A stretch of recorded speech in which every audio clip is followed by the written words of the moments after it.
កប៉ានេះផ្ទះមែនចាงั้นខ្ញុំមកលេងផ្ទះប្តីខ្ញុំគឺមានហៅរូបច្បាក់នេះ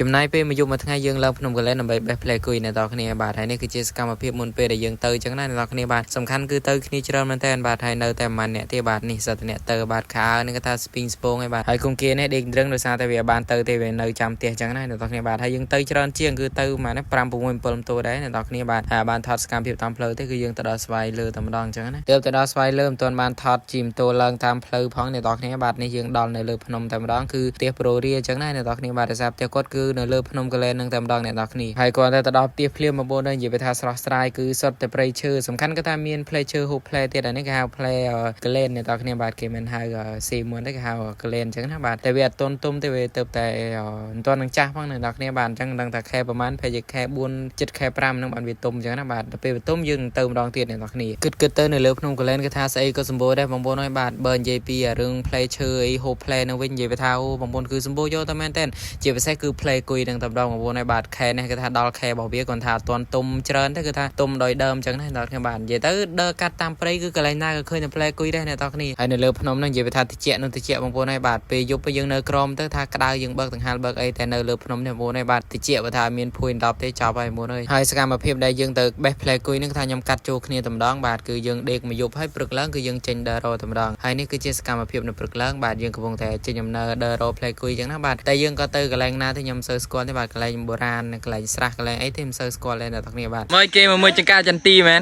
ចា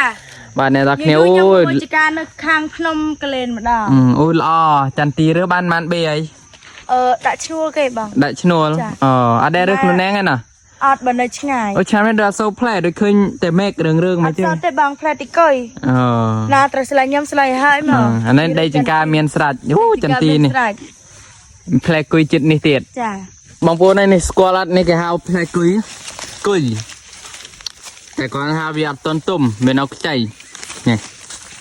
ដែលមានតែបេះហាខ្ចីទុកទុំហីចាបើអត់មានអាទុំផងសំខាន់ទៅអានឹងដែរគេថាសយមែនតើអ្នកនរគ្នាបាទទៅបេះគុយហើយសត្វតែខ្ចីទៀតសំខាន់គេថាម៉ូតូដាច់ច្បាក់ទៀតបងប្អូនហើយបាទទៅថាសយយកទៅមែនតើហ្នឹងហើយបាទខ្ញុំថាទៅថាមានទុំច្រើនតែមានអីអ្នកនរគ្នាបាទនេះជាក់ស្ដែងគេថាសត្វតែខ្ចីបាទអញ្ចឹងយើងសម្រាប់ថាបេះហាខ្ចីយកទៅបន្ទុំតែម្ដងទៅបាទថាហូបកើនដឹងមិនមកទៅយើងសាកសិនអញ្ចឹងណាបាទសំខាន់ព្រោះសុកជាមួយនឹងប្រពន្ធគេនេះគេថានេះម្នាក់ទាំងបាច់តែម្ដងមើលទាំងម៉េកអញ្ចឹងតែម្ដងអ្នកនរគ្នាបាទពីអ្នកផ្សេងដូចគេមិនសូវបេះសោះបងប្អូនហើយបាទតែពីអ្នកហ្នឹងគេថាបេះឡើងអ្នកមកថងកាន់មកផ្ទះវិញបងប្អូនហើយបាទខ្ញុំបើថាយើងស្គីលរៀងខំចេះបេះតែនេះរៀងខៀវអញ្ចឹងបានបេះបានអីគេទេអ្នកគ្នាបាទសំខាន់ជិះតាមផ្លូវបងប្អូនហើយបាទភ្ញៀវគាត់ថាផ្លែពេញដើម3 4ដើមគាត់ថាផ្លែយកតែមែនតែបងប្អូនបាទហើយមកដល់កន្លែងនេះគេហៅកន្លែងស្រះដំរីអ្នកគ្នាបាទគឺសុទ្ធតែរូបដំរីរូបអីទេគេឆ្លាក់នៅលើថ្មអញ្ចឹងណាបងប្អូនហើយបាទគឺដូចដំរីពិតអញ្ចឹងហើយមានរូបដែលគេឆ្លាក់នៅលើថ្មហ្នឹងថាមានច្រើនមានដំរីមានកែបមានតមានអីអញ្ចឹងទៅអ្នកគ្នាបាទនេះដូចបងប្អូនមើលនៅក្នុងវីដេអូនោះជាក់ស្ដែងអ្នកគ្នាបាទហើយយើងទៅនេះគេថាមិនកម្រងទៅរកគុយអីទេបាទគឺយើងទៅហូបបាយអញ្ចឹងណាបាទហូបបាយកន្លែងគេហៅស្រះដំរីហ្នឹងតែម្ដងអ្នកគ្នាបាទកន្លែងហ្នឹងគឺបុរាណណាអ្នកគ្នាហើយនៅនេះយើងកំពុងតែហូបបាយជុំគ្នាហើយបាទហើយហូបនេះថាញឹកលូកដៃផងស្ព្រីផងហើយអ្នកគ្នាបាទហើយហូបជុំគ្នាលូកដៃនេះលូកអនោះហ្នឹងនិយាយថាឆ្ងាញ់មកវហើយសំខាន់គឺថាបានសាច់ជ្រូក3ជាន់ប្រឡាក់ទៀតអ្នក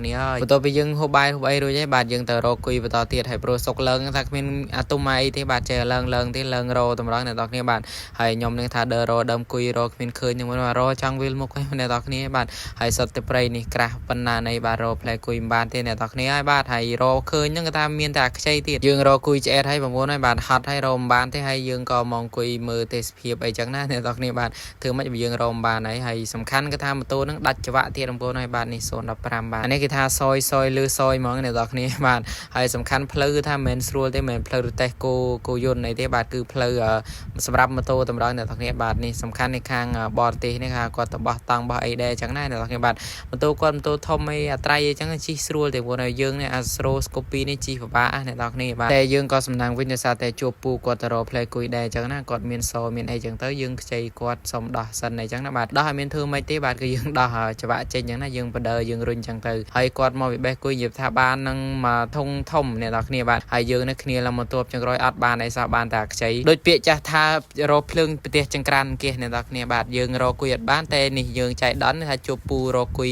គាត់បានច្រើនជាងទិញគាត់ទៅ ta chui ra nó hó này wow bạn chân này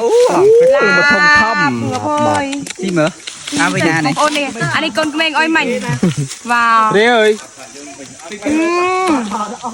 នេះច្បាក់មកវហ្នឹងគេថាដោះចេញហើយអញ្ចឹងហើយគេថាយើងវេទនាមកតង់ទៀតគឺយើងរុញចុះពីលើភ្នំអញ្ចឹងណាបាទចុះភ្នំឡើងភ្នំអញ្ចឹងហើយអ្នកទាំងគ្នាបាទមិនមែនស្រួលទេទៅនេះគ្មានបានគុយមានបានអីទេបាទជិះម៉ូតូដើរលេងទេអ្នកទាំងគ្នាបាទគ្នាច្រើនសប្បាយអញ្ចឹងណាអ្នកទាំងគ្នាបាទនេះគឺម៉ូតូយកទៅមែនតែដូចគេលើកទ័ពទៅវាយធ្វើសង្គ្រាមអញ្ចឹងអ្នកទាំងគ្នាអើយបាទតែគ្មានបានគុយអ្នកបន្តិចបាទនេះមកបេះអាខ្ចីតាមផ្លូវអញ្ចឹងណាបាទហើយគុយនេះផ្លែនេះសបោអ្នកទាំងគ្នាបាទនេះមិននៅវយខ្ពស់ទេបាទនឹងដីនឹងហើយបេះឆងដល់ហើយយើងមកដល់លើមកគឺថាយើងហូបផ្លែគុយដែលយើងទិញគេនេះមកអ្នកទាំងគ្នាបាទនេះយើងចុចជាមួយនឹងអំបិលយ៉ាងមកនិយាយថាឆ្ងាញ់ណាស់បងប្អូនអើយ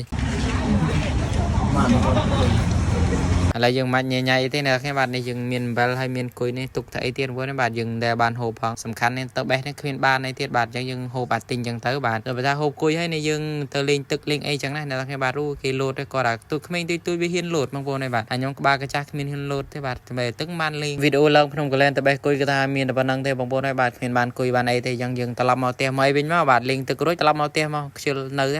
បានមានគុយផ្លែគុយអីផងចាំទៅទុំចាំទៅទៀតអញ្ចឹងមានតែប៉ុណ្្នឹងទេបងប្អូនទាំងគ្នាបាទអញ្ចឹងអរគុណច្រើនសម្រាប់ការតាមដានទស្សនាវីដេអូនេះពីដំណើរចាប់បាទបាយបាយ